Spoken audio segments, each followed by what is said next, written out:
So the UK is currently undergoing its longest heatwave in over 40 years, and I am feeling it. It's hot as hell, the pollen count is through the roof, sunburn is likely, and the chance of my game consoles overheating is, well, pretty high. Welcome to the UK, actually having a summer. And just like every other time we have a season that can't be described with the word wet, we as a nation can't handle it. But if you're like me, this unusually hot weather isn't going to make much of a difference because you'll be sitting your ass inside, playing video games. From June to September every year is a beautiful period of time where you forge new loves, clear backlogs, revisit old friends, and actually play a few of the games you bought on sale. Because summer days are for summer games. And whether it's because the days are longer, you have more free time, more energy, or not much else to do, video games are a part of it for many people. During the winter and spring months, I, like most people, tend to play new releases. But from May to September, major releases are sparse. Publishers instead favour the holiday period and the start and the end of the fiscal year for new releases. So your choices during the summer months are a lot less defined by what's coming out that month. For many, summer games are just the games they bought in previous months that they weren't able to play because life happened.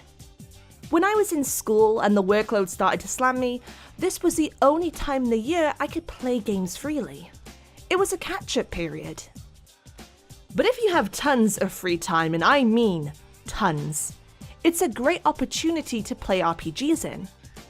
RPGs are a huge investment time-wise and can be difficult to justify when your time is limited. You can have sunk 8 hours into an RPG with not much to show for it, or 8 hours into a game that you've completed. And when your time is precious, the latter is more appealing. Nearly every Western RPG I've ever played has been during the summer, and that was a pattern I didn't even notice until recently. I have another friend that only plays JRPGs during the summer. The best thing about summer games is that there's no one answer to what makes a good one, outside of it being cozy. Sure, games set in jungles, beaches, and warmer climates are obvious choices because it just fits the time of year, just like how October is a month for spooky games. But honestly, anything's fair game. Unless it's set to a specific holiday, because why would you want to play a game set around Christmas? In August.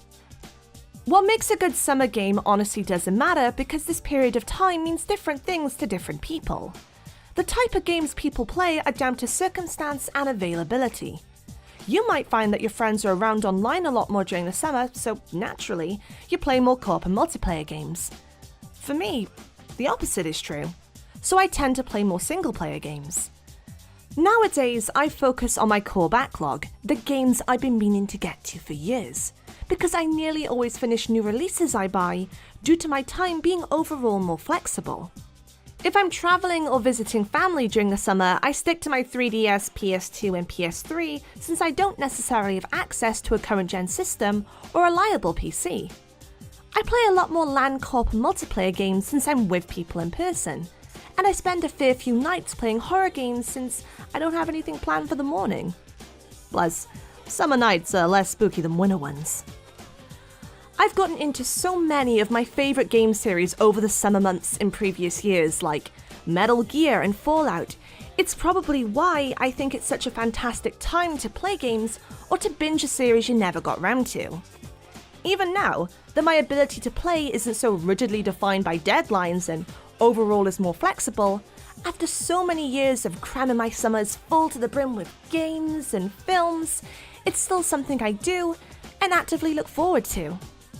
The summer is where some of my favourite gaming memories come from, and I can't be the only one who feels so energized and positive during this period. Video games are fun. Who'da thunk? By the end of this summer, I hope to have completed The Witcher 3, Planescape Torment, Fatal Frame 3, the Ace Combat Holy Trinity, and maybe, just maybe, finally played all the main Resident Evil games. Wish me luck, and Godspeed to any of you glorious son of a guns that are doing the same as me during the summer. I hope you enjoy your summer games.